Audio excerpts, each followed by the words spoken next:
Yok.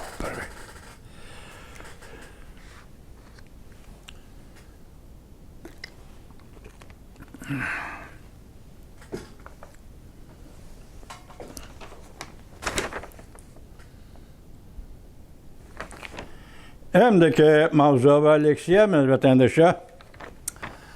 Bugün Çislak 2024 yıl 8. ayının 29. günü haftaga Perşembe vatandaş. Endi sizlarga topshiradigan leksiyaning mavzusi mundaq.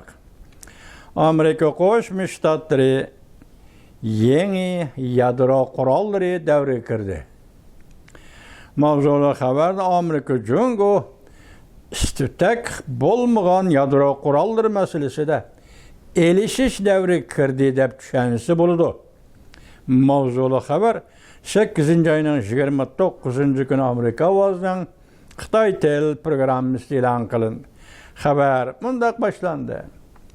Washington yer shari huquq ramkasida tez sur'atda o'zgarayotgan bir paytda, ya'ni yer shari huquq ramkasi tez sur'atda o'zgarayotgan bir paytda Amerika Jungo ishki davlat istitak bo'lmagan bir maydon yadro qurollari bo'yicha elishish jarayoniga kirdi.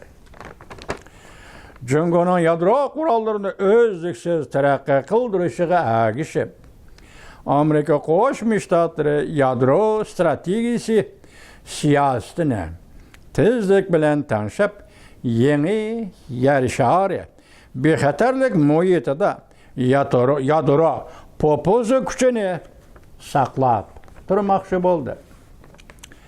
New York vaqt gazeti xabar qilib mundaq ko'rsatdi. Amerika Qo'shma Shtatlari prezidenti Joe Biden bu yil 3-oyda yuksak maxfiy yadro qurollari planini tasdiqlab, Amerika tunji qatam Jungoni yadro popozisining obyektiga aylantirdi. Bundaq yadro qurollari bo'yicha strategik elishish Jungo Amerika ishki davlatining harbiy ishlar jihatdagi raqobatini oshkorlab qolmasdan, yana har ikki tarafning geopolitik bilaklarda strategik elishishlarini aks ettirib berdi. Jungo Amerikaning yadro strategik siyosatini o'zgartirishi qattiq diqqat qildi. Asray bu ishni sustlashtirib bir taraf qildi. Bu hujjat shunda o'choq qoldi kishilarning samiga soldiki, mayli kelar yili 1-oyning 20 kuni kimning qasam berib Asrayga kirishidan qat'iy nazar cho'qim 3 yil burungi vaziyatga solishtirganda hozir zo'r o'zgarish yuz bergan va davolg'ab turgan bir vaziyatga duch keladi.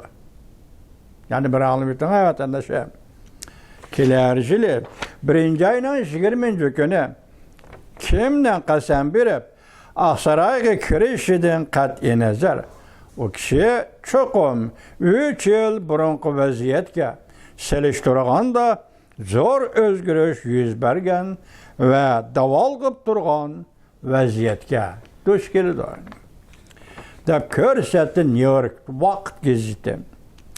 Prezident Joe Biden hukumatining yadro strategik siyosatini tanishga asosiy vaziyat va muddaolari mundaq.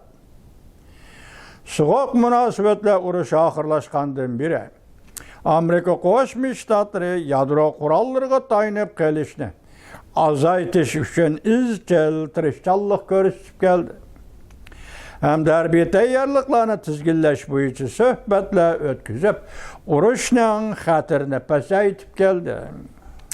Lekin yaqinqi yillardan beri Jungo yadro qurollarining tezlik bilan taraqqiy qildirilishi va zamonaviylashtirilishi Washingtonning yuksak hushyorligini oshirdi.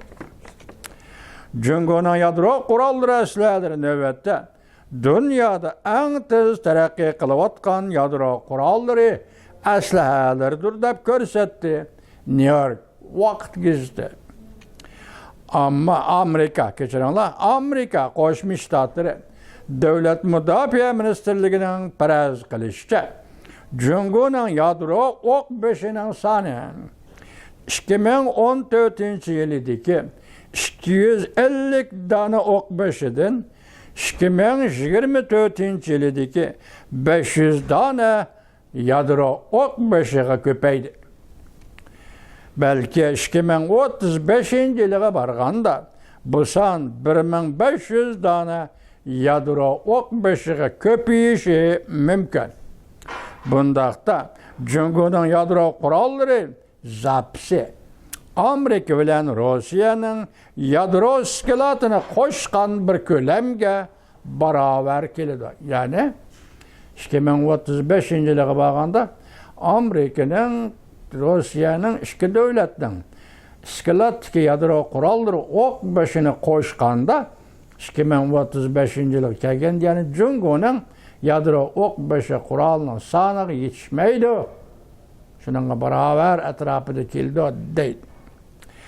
Jungoning bu darajada yadro qurollarini kengaytirishi Amerika Qo'shma Shtatlarining prezidenti Joe Bidenning yoki Joe Biden hukumatining Amerikaning yadro qurollari strategik siyosatini tekshirishiga va munosib tartibga selishiga turtki bo'ldi yoki shu jarayonga elib kirdi.